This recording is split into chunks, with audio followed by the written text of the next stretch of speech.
mute ourselves then? I'll try and mute you now. I can't do it. Yeah, just if everybody could mute themselves, that would be great.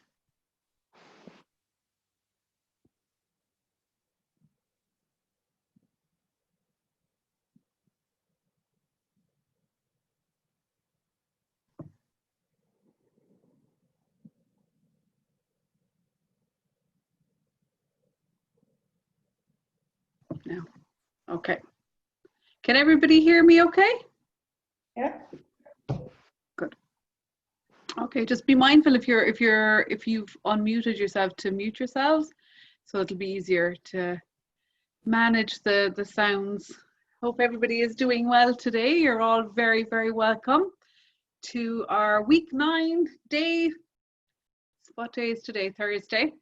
Alone Together meditation series with McLean Meditation Institute, who are based in California, in the US, and I'm here in Ireland, in County Cork, and you're more than welcome. It's great to be hanging out again today for our daily. A lot of people have been coming to the call for the last 9 weeks now, and so we have a real regular Sangha happening. And if you're new and it's your first time joining us, you are so welcome and you're in very good hands. So it's great that people are able to connect from different states, you know, and getting to know each other, and, you know, making new friends through this platform has been really, really another wonderful kind of byproduct of it.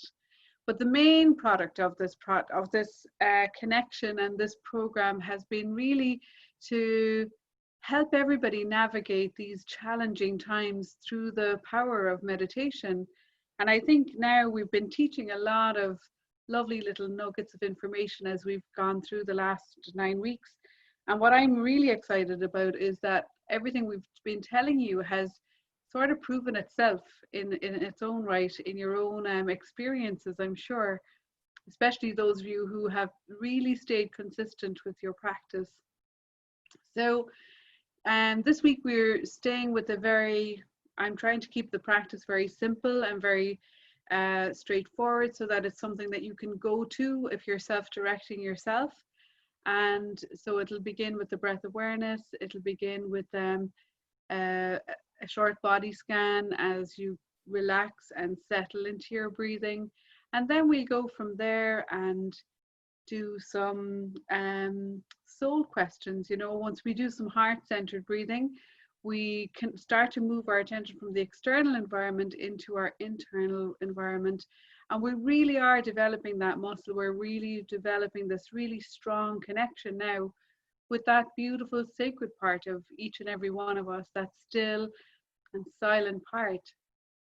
And it's just a process that you go from this field of relentless activity of your mind and start to gradually direct yourselves, or I'll be directing you obviously today, but really is that you're guiding yourselves, you're listening, you're showing up, and you're taking yourself from that active part into that still and silent part.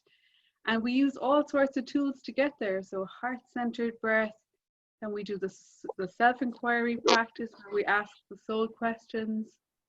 And if there's a Wendy, can you mute yourselves, please, Wendy Rengru, if you don't mind. Thank you. And so yeah, when you get into that beautiful spaciousness that exists in every one of us, you know, you're really developing this connection. And the byproduct of that is that you really increase your intuition. You have, oh, I'm a host now, thanks Sarah. You increase your intuition. You develop that really beautiful relationship with that sacred aspect of yourself. And there's loads of words for it, so I don't want to define it for you. I think it's very special. I was listening to Caroline Miss. I'm not sure if you've heard of her. She's just been putting up these little talks on her Facebook Live, and she uses the word grace a lot, you know, that sense of grace. And she described grace as being a mystical experience. It's very hard to put into words. You have to have the experience of grace. And when you have it, you know it. It's a mystical experience that just seems to touch you like nothing else. And it's really a sacred experience, because it's between you and, you know, what you define as your creator, or something that's much bigger than you that's out there. And it has nothing to do with religion or anything, you know, it doesn't kind of cross over there. It's really being in that divine state of grace. And she said another lovely thing, which I've really held on to, was she said, you know, grace is like an Alka-Seltzer. It just soothes you and settles you. And I thought, wow, that is yummy. And so in our practice today, let's go in and let's reach into that still sacred part of us. And let's see if we can feel that, make that connection with that grace. And, you know, allow that grace just to wash over us. And as it does that, it sort of washes away all of the old, you know, stress that accumulates for every one of us, you know, and it just, like that Alka-Seltzer, it just settles us down. So I think we're good to start. We have 60 people, which is beautiful, on this call today. And so let's take that Alka-Seltzer, but we don't have to take the Alka-Seltzer. We're going to take it by meditating together. So every time we start the practice, we look around and we just make sure everything is taken care of. If your pet is looking for your attention, deal with that. If you have to let somebody know in your house that you're starting your practice, do that. Whatever it takes now, get cushions, blankets, close the window, open the window, whatever will make you, set you up for success, because comfort is key here, you know, and we always want to be comfortable when we practice. Otherwise, you'll just end up sitting there thinking about the discomfort that you're in. So whatever it is that's kind of interrupting your feeling of comfort, always attend to it, you know, so that it doesn't end up becoming a battle in your mind. And then once you've taken care of all of those things, I want you to just check in how you're seated, legs on, crossed. If you're on a chair, feet are flat on the floor, unless you're sitting cross-legged. And then just, there's a few things you can do with your hands, but for this practice, we've just been resting them lightly on our lap, palm upward or palms down, or resting the palms in each other, just in our lap like that. And then you can just check in what's happening with your shoulders. Allow your shoulders to soften, moving away from your ears. And then let's take a breath in as we just gently scan our body to find out, is there any other tension that may have accumulated here that we want to begin to release now? So take a long, slow, deep breath in. And as you exhale and release that breath, just imagine that you're letting go of any accumulated physical stress or tension in your body now. Just softening the front of your body, softening around your shoulders, your neck. And really allow yourself now to find this state of comfort and relaxation in your physical body.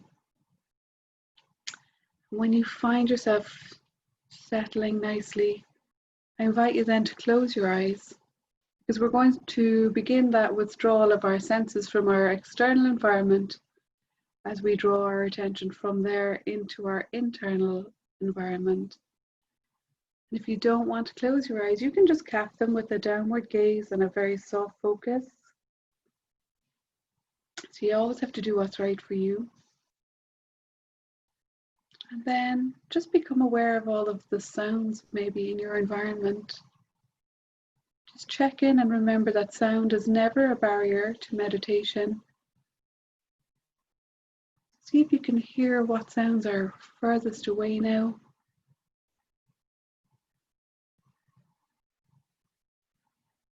And then have the subtle intention to draw your attention from that furthest away sound into the sounds maybe in the immediate vicinity of the room you're in, or the space that you're occupying.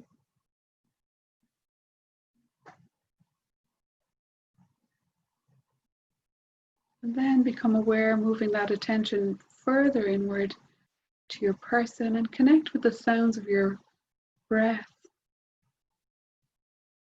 Maybe it's a very subtle sound.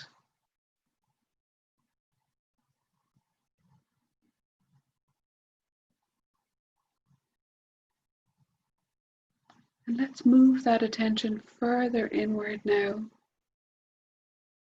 as you spend the next few moments observing your breath in its natural state.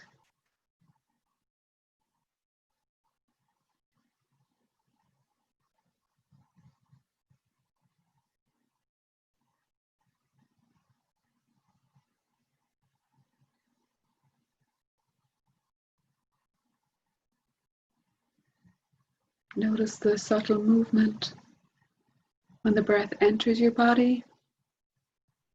Maybe there's a gentle rise across your chest. And then the subtle contraction as you exhale and the breath leaves the body. And notice that you have nothing to do here. You just observe this breath in its natural state.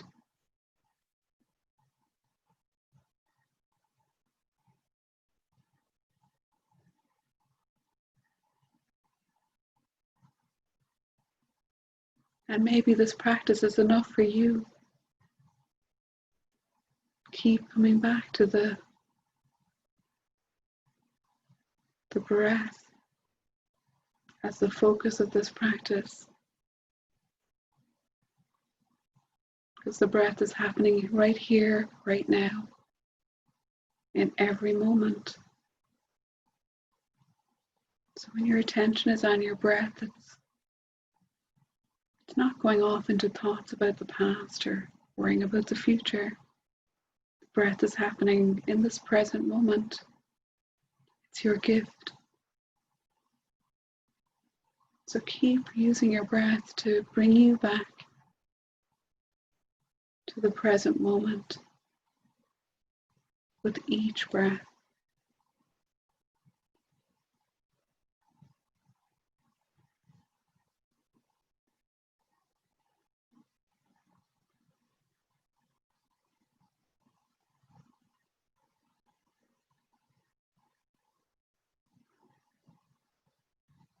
Now gently bring your attention to your heart center at the center of your chest. Feel and connect now with the qualities of your heart. Qualities of joy, the qualities of peace and love.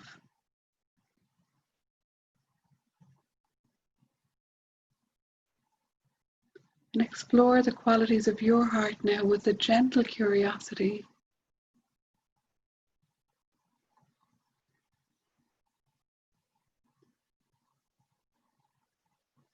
Maybe it's compassion or harmony.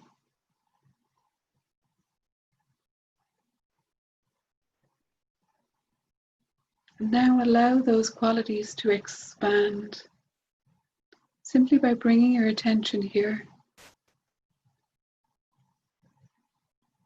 Where your attention goes, the energy flows. So keep bringing your attention back to your heart for the next few moments.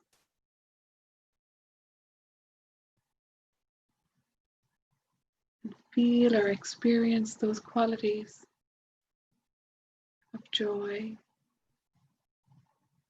of peace, of love.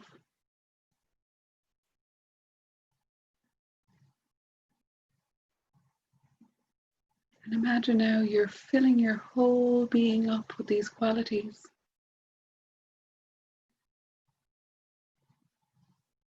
Flooding your whole body, every cell, every tissue, every organ. Imagine now are pulsating with the qualities of your heart. Purely by your intention and attention.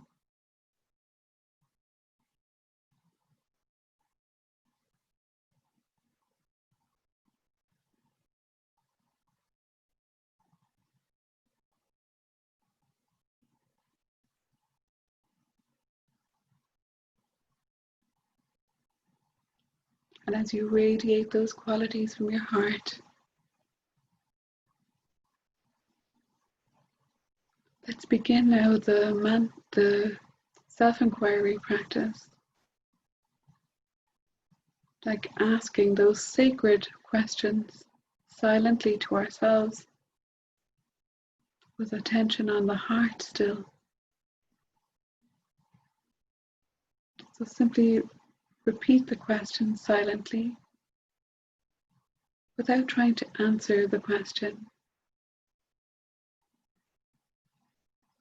Let's begin with gratitude today. What am I grateful for? Allow that now to float in your awareness, maintaining your attention at your heart, feeling gratitude here. What am I grateful for? Silently now, what am I grateful for?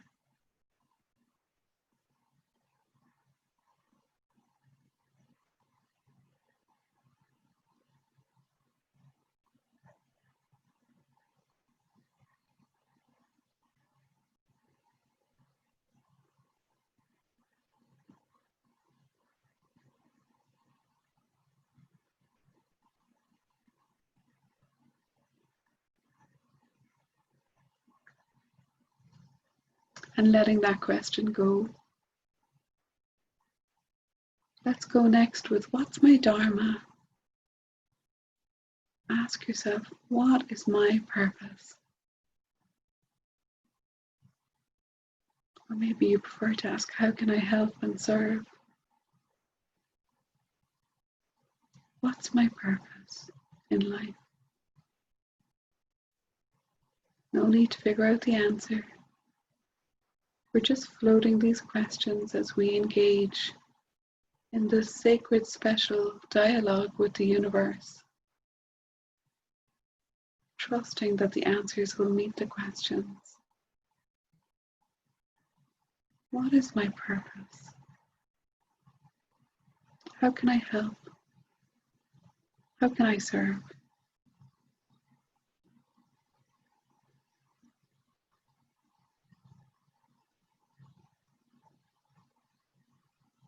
Then allowing that one to float away. Let's come to the next question. What do I really, really want? Now, today is the law of intention and desire, so you can really hang out with this question for a little longer. Connect with your heart and ask, what's my heart's desire? Or what do I really, really want? Float here for a few moments with this question.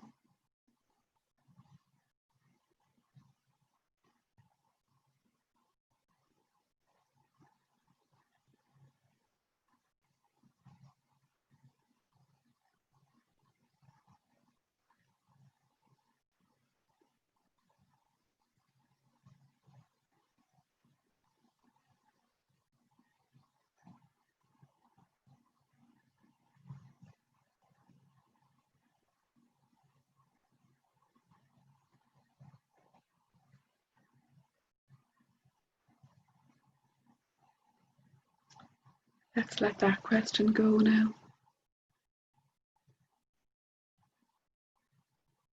And the last question is, who am I? Silently ask 2 or 3 times now, who am I? Feel connected to your heart as you ask that question. Who am I?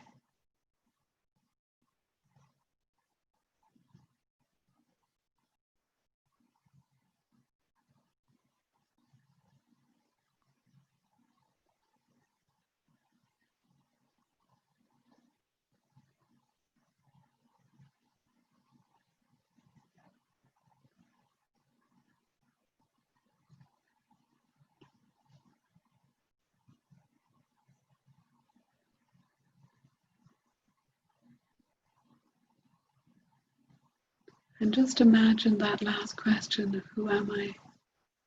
Just dissolving now in the ether.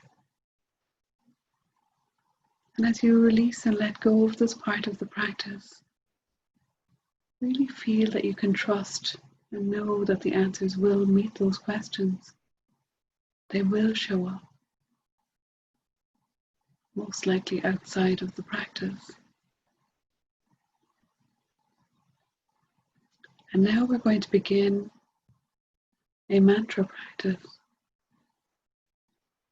So we'll begin by saying our name 3 times, our full name. So we'll begin by saying, I am Suzi von Mensenkampff. Well, you're not Suzi von Mensenkampff, but that's how you're going to do it. You're going to say your first and second name with I am before it. So say this silently 3 times to yourself, maintaining that connection with your heart. I am, and your full name.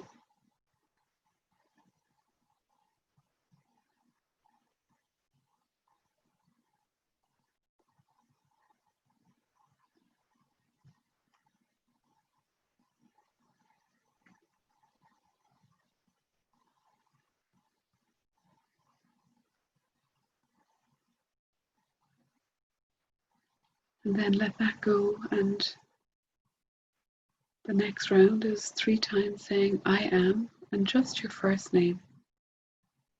Silently to yourself now. I am and just your first name 3 times.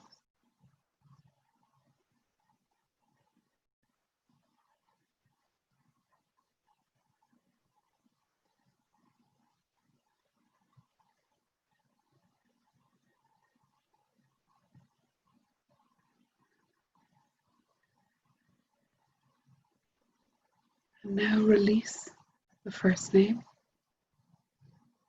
and continue with just the I am mantra. I am. And continue like this for 3 more minutes. Just see the 2 words, I am.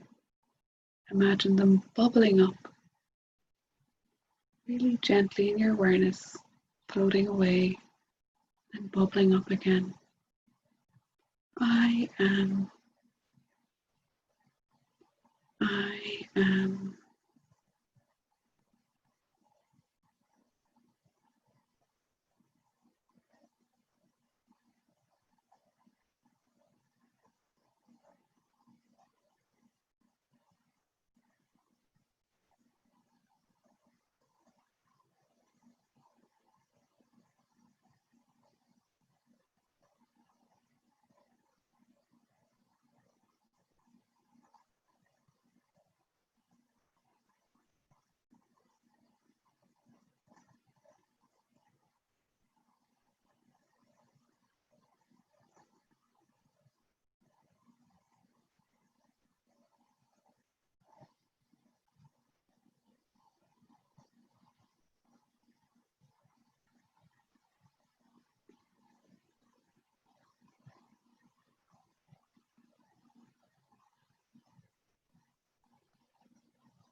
And now release the I am mantra and stay here in that sacred space of stillness and silence for another 1 or 2 minutes until you hear my voice again. Simply bask here, connected.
And as we begin to move this meditation from that sacred stillness and silence, let's move very, very gently now by becoming aware of the breath again.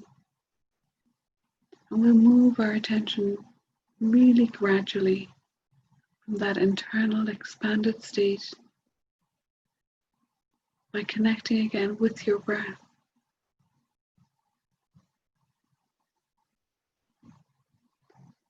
Just allow your breath to deepen a little bit. Breathing in a long, slow, deep breath in, filling up your belly, your chest. Then letting that breath go out through your nose. Begin to feel this state of grace across your whole body. Let's scan the body now as we begin to draw the practice to a close. Let's begin at the top of the head today. Just feel and imagine the state of grace washing over you from the top of your head, down across your face, the back of your head, around your ears, down your neck, your throat.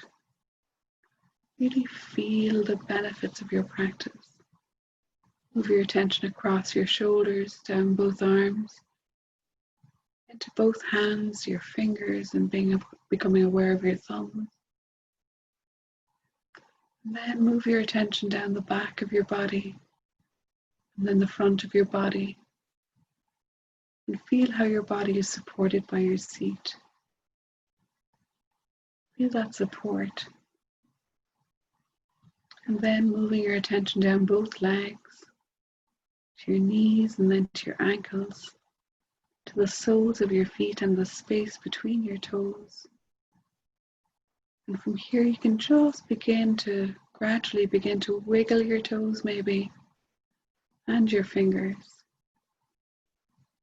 as you gently draw your attention back from that space of stillness, back out into the environment, into activity, slowly integrating all of the benefits of the practice. Let's take another long, slow, deep breath in. And this time I invite you to move your arms, really stretch out, reaching out into the environment. And as you exhale, I invite you to draw the hands together and taking them to the fingertips to your forehead first. Take a bow. Take that bow to yourself for showing up and offering yourself this radical act of self-care. And then as you bring the back of the thumbs to the breastbone, take a bow to all of the people that continue to show up and join us all every single day. All 64 people that were on this call. Then as you take another long, slow, deep breath in again, releasing those hands down. And gently begin to move your body, just move your shoulders, whatever it takes. You can nicely rub your hands together like this, just to make some nice energy and start getting movement back. And then you can cup those hands over your eyelids or over your heart or wherever you feel you would like to add some nice energy. Maybe you want to rub your knees, your ankles, your feet, whatever it takes. And then when you feel ready, you can gently open your eyes and look around at all of the people that shared this lovely practice with you. And just one question is, ask yourself, do you think you experienced a state of grace at some point during that last 20 minutes of the practice? Do you feel like you've had an Alka-Seltzer? Do you feel, what did she say again? It soothes you. Do you feel like you've soothed? So it's a real act of self-care, or how to self-soothe ourselves, you know.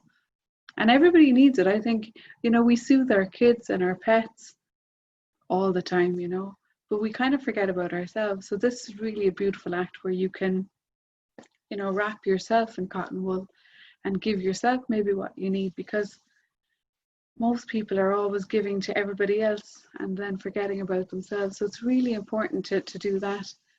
And I was doing some Ayurveda work today, and I was looking at the work of a doctor called Candice Pert. I'm not sure if you've heard of her. Yeah, she developed, she identified this neuropeptide. It's a molecule, and it's really how you make that connection between the mind and the body. So she talks about, you know, we can create joy, we can create peace, and we can really create happy cells purely by our intention. And on the same hand, we can also create angry cells. So we can, you know, if we're storing a lot of anger. So a lot of the work in Ayurveda is about emotional freedom techniques and about releasing, because we can accumulate toxicity in our system by, you know, certain foods for sure, but equally it's by undigested emotional experiences. So kind of doing this kind of little emotional detox regularly is very good. And meditation is the key for that. It's like, you know, as you learn, it'll regulate your system hugely. So we've done that little washing our whole system now with neuropeptides, which are, we use the words, we had joy, we had love, we had peace. I think we put in a little compassion. You can sprinkle it all in there, you know. So yeah, it might be worth investigating. Would anybody like to share anything about how they feel now and how they experience the practice? Maybe anybody got anything they'd like to share? Unmute yourselves. Let's see if we can do this. Hi, Susie, it's Juanita. Thank you so much. Hi. I got a tremendous depth to this offering. It was really, really special. And I know it hits us all differently. And so my experience was really different than what you were talking about, but it was so deep for me. When we've talked about using I am before, and this time the way it grabbed me was it took me back to the Bible. There's some place in the Bible that talks about, is it Moses or I forget who, that says I am that I am. I think Moses was afraid to talk, and he was reaching out for courage. And people can take the I am in any direction that's meaningful to them, of course. But what I really got at that moment was this presence of God governing all of us in this graceful, beautiful way, and that it was a strong dominion, that it wasn't a fear-based human sickness kind of world. It was a world where there is love and there is power over fear. And it was beautiful. So thank you. Beautiful. Thank you for sharing that, Juanita. Lovely. Yeah, I try to stay away from the word God because it has such different meanings for everybody, and Sure. So I totally yeah, respect. yeah, no, but I totally respect it because it's a word that you know has different kind of meaning for everybody, I guess. But Mhm. one of the things that Caroline Miss was sharing was she says, pray like a crazy person. I love that. And she starts off saying things like, hover over me, God. And she teaches people how to make that connection, how to speak, and she said even if it doesn't exist for you, she said just she talked about going out into a field and screaming at the sky saying, hey, I need money for my rent, or whatever. So I think everybody has their own individual sort of relationship there, but I know for a fact that meditation definitely helps us deepen that connection. And it maybe, I think it arouses a curiosity in us to go and investigate a little bit more and see how you draw meaning from it. So like obviously we talk a lot about the scientific benefits of meditation, the physiological benefits of meditation, the mental benefits of meditation, but there's a huge spiritual part of it as well, and I think that's highly individualized for each person. And there's a sacredness to it that is everybody's on their own unique journey there. Like, so thank you for sharing that. Lovely. Thank you. And I just wanted to say that whatever word people want to use is totally cool. And hopefully they can feel the same power I'm getting from just acknowledging a universal presence and the power of that to bring goodness into our lives. And I just, seems to me we can all benefit from that. I don't, whether it's Western or Eastern or global. Thank you. Absolutely. I think it's very reassuring to know that there's something greater than us, that it's not all, everything doesn't rely on us as individuals. Like, and I think there's the real power of our collective connection and our collective community as well. There's a lot of kind of solace to be drawn from that. So yeah, anybody else like to share anything? Actually, that reference she made was when Moses saw the burning bush, he was told to go back to Egypt. And they says, well, God, we don't have a name for you. What should I say that your name is? And he says, I am that I am. And that was then what he was to tell the people, that was the name of the divine, that guiding source. Beautiful. Thank you for that, Carol. Thank you. Hi, this is Peg from Bellingham, and some of us believe that their divinity comes from inside, not outside us. Often Sarah says, love as me, and through me, and that's my personal divinity in the way that I feel that all I need to do is open up to who I am, as you would ask, and I can access that power and that flood of grace as you spoke of today. It was beautiful. Thank you, Suzi. Thank you for sharing. And what I love is how everybody has this different ways of expressing it, different verbal vocabulary, let's say, and it's a sort of a moving thing. When I think somebody had asked me the other day, but how did I get drawn on this path? Like it was really interesting because I certainly didn't go looking for like a god or anything. I went looking for something that would help make my life a little bit easier, because I was working so hard and I was so stressed out. And I found a yoga teacher, and then she started teaching me meditation, and then I got this kind of hunger for more information, which started me on this journey.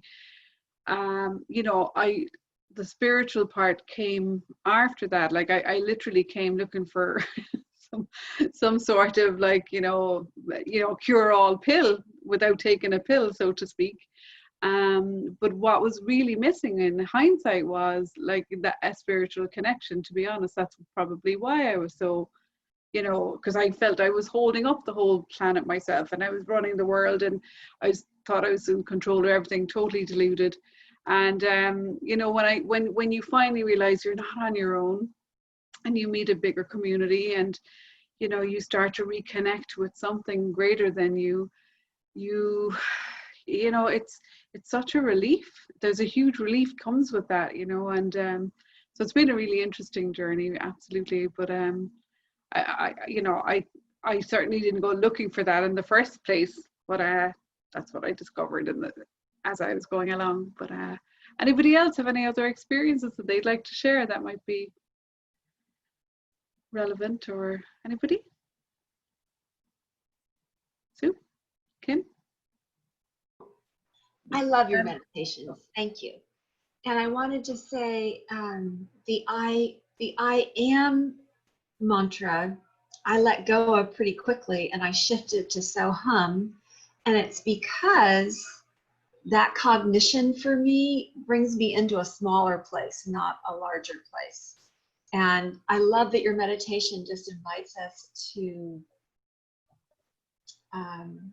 practice self-care. And there's so much permission to just sort of work with what you offer. So it was in the same spirit, but just let me open up into the space more than moving into the small ego. Does that make sense? Yeah. Yeah. Yeah, interesting. When I was guiding it there, Kim, I got to the I am, and originally my intention was that I would move you into the Sanskrit, but then I just felt like I'd given you enough instructions for one day, so I just stopped myself, and I just thought it'll happen anyway. I kind of just decided to take myself out of the loop a little bit. So cool. It's funny. It's funny. I had the reverse. Oh, really? I was so glad you didn't, because I felt like it's brought it now to this bigger part of me that's really, instead of this all praying to God, I'm just so done with that. It doesn't work. But the idea of I am part of that, and that's big, and I got to acknowledge that, and so was everybody else. Everybody is God. There's not a God out there except we're all God. And so when you surrender to that, whatever you need will come, not just because of my power, but because of everybody. Something could come to you from that God and that God and that God, because everybody's working together in a collective, connected oneness. And so to bring it down to I am, it's like, yes, I am really part of this network. And I have to trust it. And you said it the other day, I trust. I just like, that hit me too. It was like trying to trust it. And because especially right now, I'm going through some big stuff with family. So it's been important for me to connect with that and feel that. So that was my experience. So that's what's good about this. Everybody has different.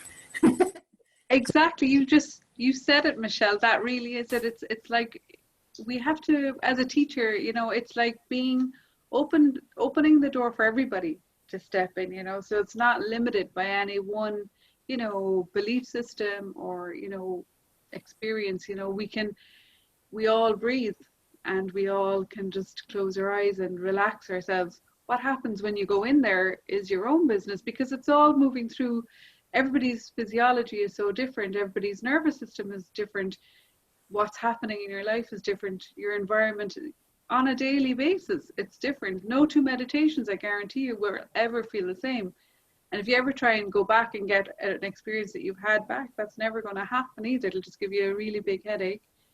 So it's like this feeling of just keep coming back with this, that beginner's mind, and just show up and just, if it's the shopping list meditation, so be it.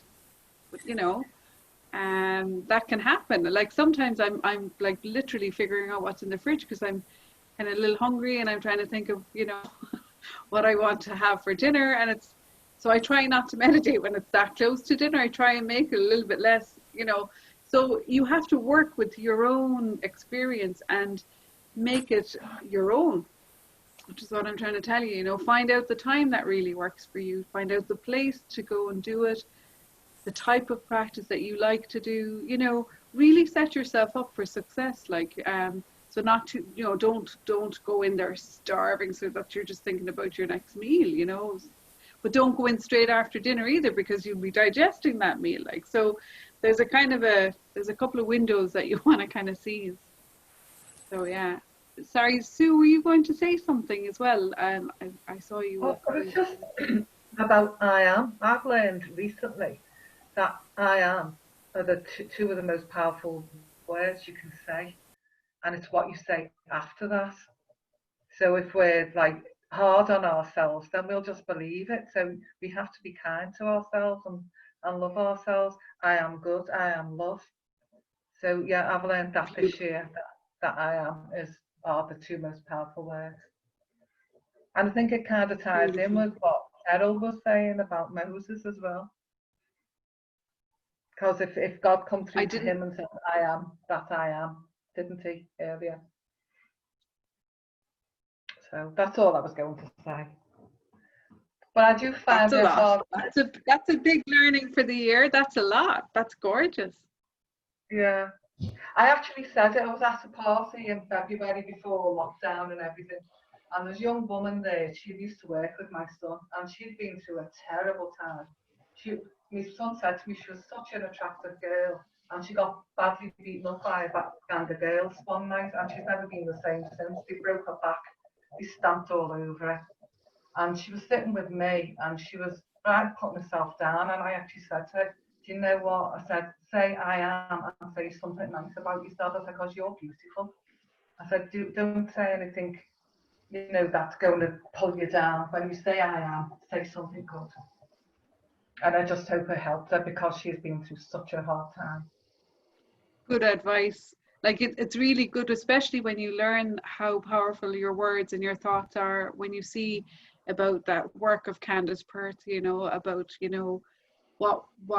how our mind and what we're saying and what we're thinking is really influencing us on a cellular level. Like, so yeah. It's really, really powerful and you see it in Ayurveda, often like a person might have a very healthy lifestyle, they have a good diet and everything, but there's a lot of ama, like toxic residue in the system, and that is as a result usually of a mindset or a belief or thinking, a certain way. So sometimes, I'll say to people, you may as well go to McDonald's and eat the food there, because your organic food isn't going anywhere, because your mind you haven't sorted out the mind part. So the mind part's really, really important. It's really, and that's where the meditation really comes in, and deepening that understanding and that connection and realizing the power of your mind. That really is what blew my mind when I realized, oh my God, I'm co-creating this chaos in my body or in my life, So, taking responsibility for our balance is so important, but it's about our ability to respond, and we can change everything, we can really improve things. So cool. Anybody else? Yeah, Susie, go ahead. can you put that author and book name in the chat for me, please? That you were talking about molecules. Did somebody put it in there already? Is it the emotion molecule? Is it, or does somebody have the title of it handy? Remember, Molecules of Emotion. Let's see. Molecules of Emotion by Dr. Candace Perth. Yeah. That's it. Emotion by who? I'll look at the chat. Thank you. I'll put it in there.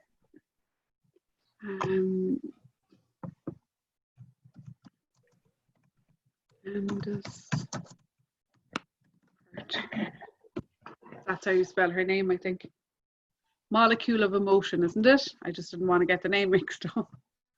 I think that's what it is.